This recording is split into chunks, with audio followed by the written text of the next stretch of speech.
پہلی بات یہ جو عشرہ شروع ہونے والا ہے ذی الحجہ کا، بات تو سیرت کی ہے لیکن چونکہ موقع کی مناسبت ہے اس لیے اس حوالے سے چند گزارشات کر کے اپنی بات کو ختم کروں گا۔ یہ عشرہ ذی الحجہ جو شروع ہونے والا ہے، پہلی بات آپ نے یہ نوٹ کرنی ہے کہ 28-29 تک آپ نے اپنے ناخن اور بالوں کو کاٹ لینا ہے۔ اس کا کیا اجر و ثواب ہے؟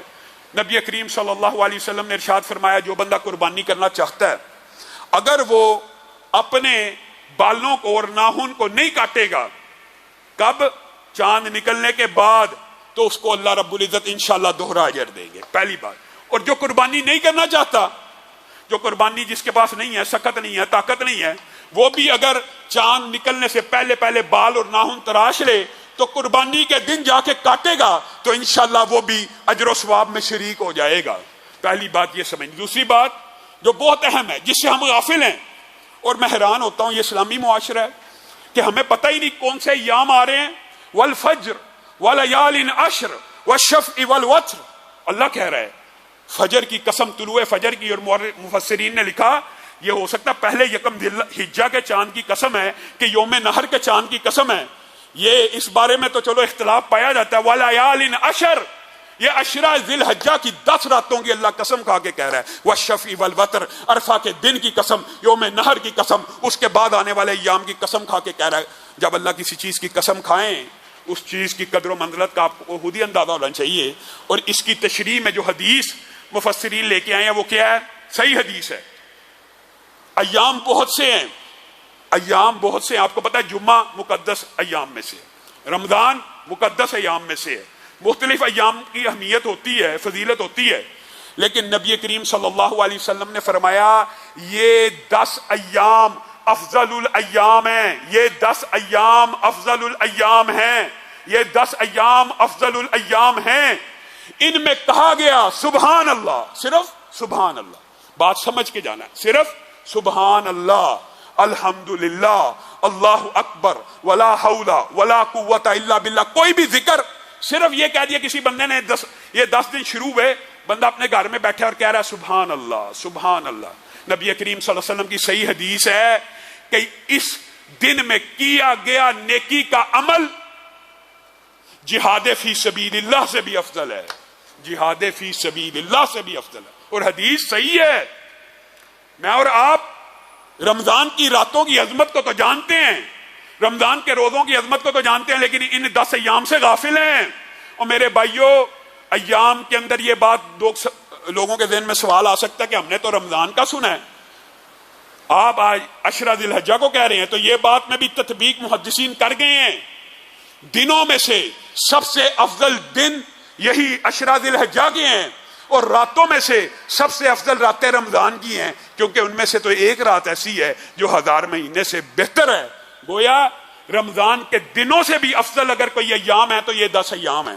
ان میں کہا گیا صرف سبحان اللہ، اللہ اکبر، جہاد فی سبیل اللہ سے بہتر ہے۔ تو صحابہ حیران ہو گئے اور آ کے پوچھنے لگے اے اللہ کے رسول، جہاد فی سبیل اللہ سے بھی بہتر؟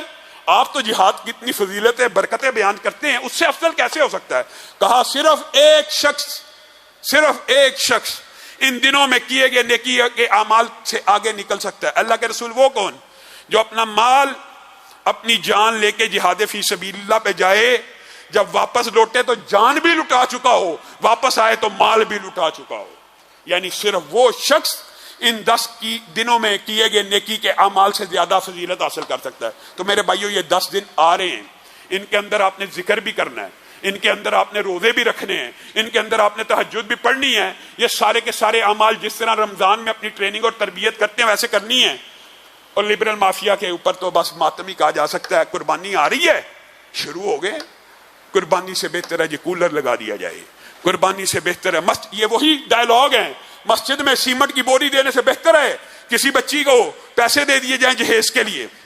یہ ڈائلاگ، یہ لبرل مافیا قربانی کے، عبادت کے جو بھی افعال ہوتے ہیں ان کے اوپر حملہ ور ہوتے ہیں۔ حج کی بجائے بچی بھی آ دی جائے، بچی بھی بیانی چاہیے، بچی کا جہیز بھی بنانا چاہیے، پانی کا کولر بھی لگانا چاہیے، لیکن نیکیوں میں تقابل نہیں کرنا چاہیے۔ اس نیکی کا کے بدلے یہ نیکی کی جائے، بھائی دونوں کر لے۔ اور ان لبرل مافیا کے لوگوں سے بندہ کوئی پوچھے آپ نے کبھی ویلنٹائنز ڈے کے اوپر تو نہیں کہا کہ کیک اور غباروں اور موم بتیوں اور یہ جو $5 کروڑ ایک ایک شہر میں غباروں کے اوپر دل کے بنے ہوئے ان کو ضائع کرنے کی بجائے غریبوں کو دے دیا جائے. کبھی آپ نے اینڈرائڈ کا ₹1,00,000 والا موبائل لینے سے پہلے تو یہ نہیں کہا ڈائلاگ کہ یہ 1,00,000 کے موبائل کی جگہ کسی بچی کو جہیز دے دیا جائے.